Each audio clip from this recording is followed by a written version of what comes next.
tout le monde, j'espère que vous allez bien. Alors, je vais vous faire une petite vidéo sur les graines en général, c'est-à-dire le stockage, comment s'organiser, etc. Parce qu'on arrive sur une période qui va être un petit peu plus calme au potager, donc je ne vous cache pas que mes vidéos vont plus se faire, on va dire, au niveau de la serre.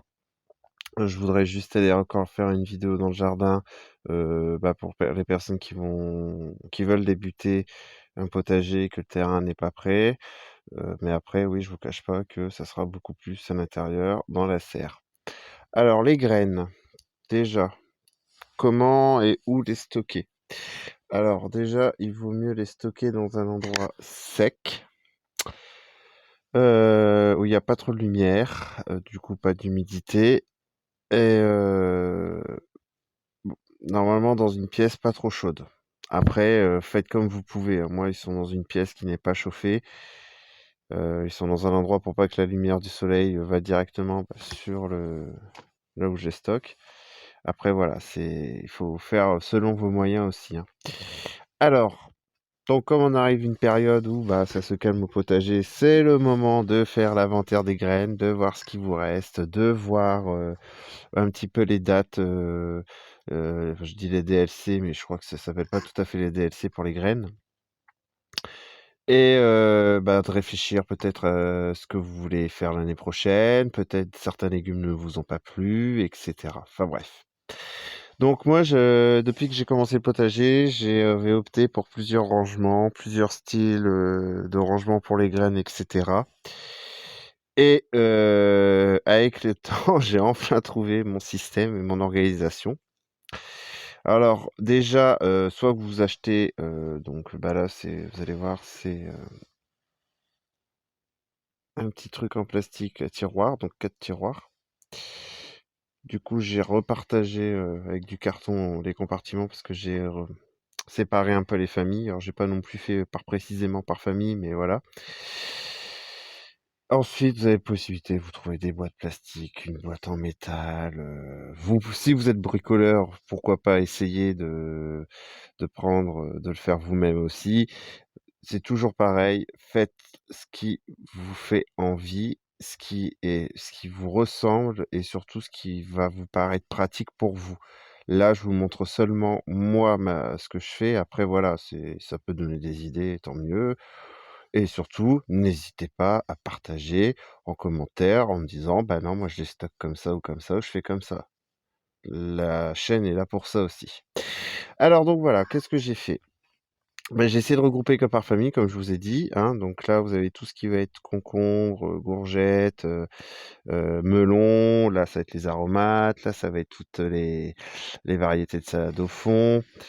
Vous voyez, j'ai mis des petites étiquettes aussi. Ensuite, là, vous allez avoir tout ce qui est tomates, aubergines, poivrons, tout ce qui va être, carottes, oignons, radis, tout ce qui va être choux, betteraves dans le fond.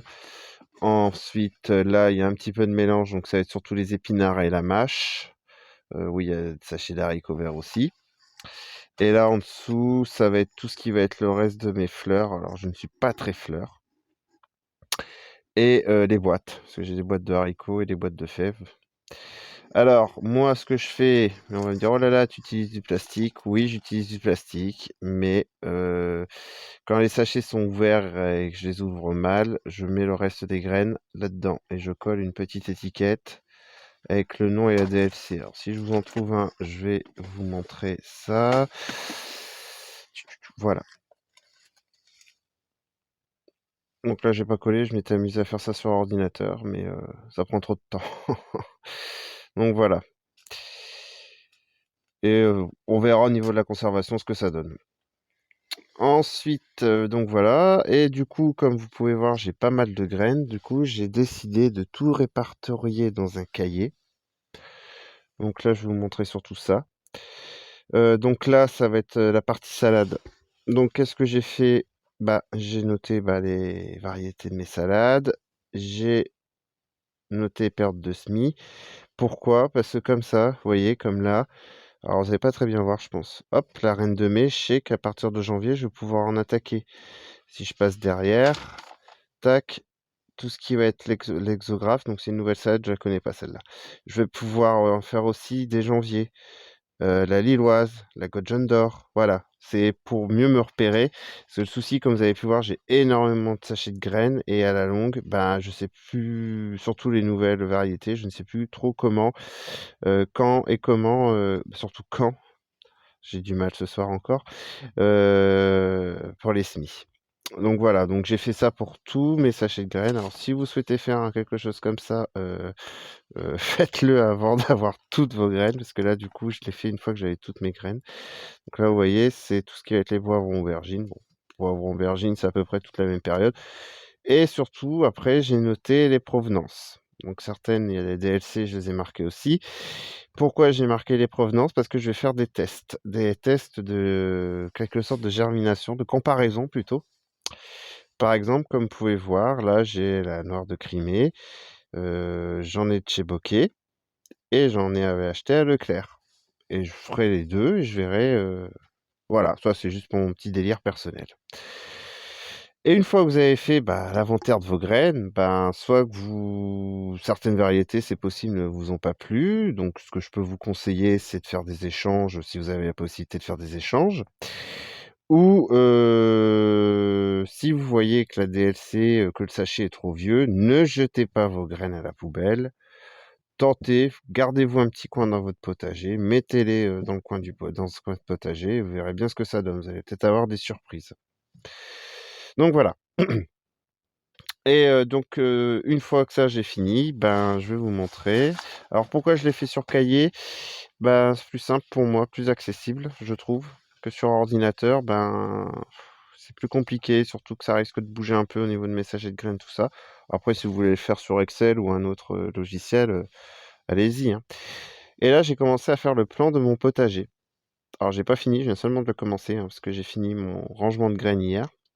Donc comme vous pouvez voir là, c'est pour ceux qui connaissent un peu le jardin, là, c'est les carrés potagers. Donc il est pas à l'échelle, hein, c'est vraiment pour, et le plan du potager va m'aider à, pour ceux qui connaissent pas, à me dire: «Je vais planter ça là avec ça là avec ça» et cetera et cetera. Vous voyez, par exemple, là, c'est pas noté, mais je sais déjà ce que je vais mettre ici. Je vais tenter l'expérience cette année de mettre du maïs et du concombre. Comme ça, le concombre, j'essaierai peut-être de le faire pour faire monter sur le maïs.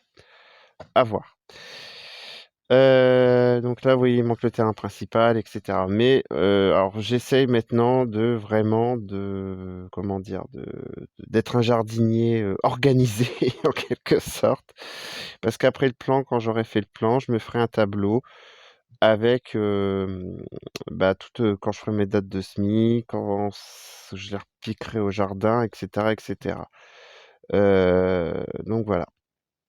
Bon, je pense que c'est pas trop mal pour ce soir.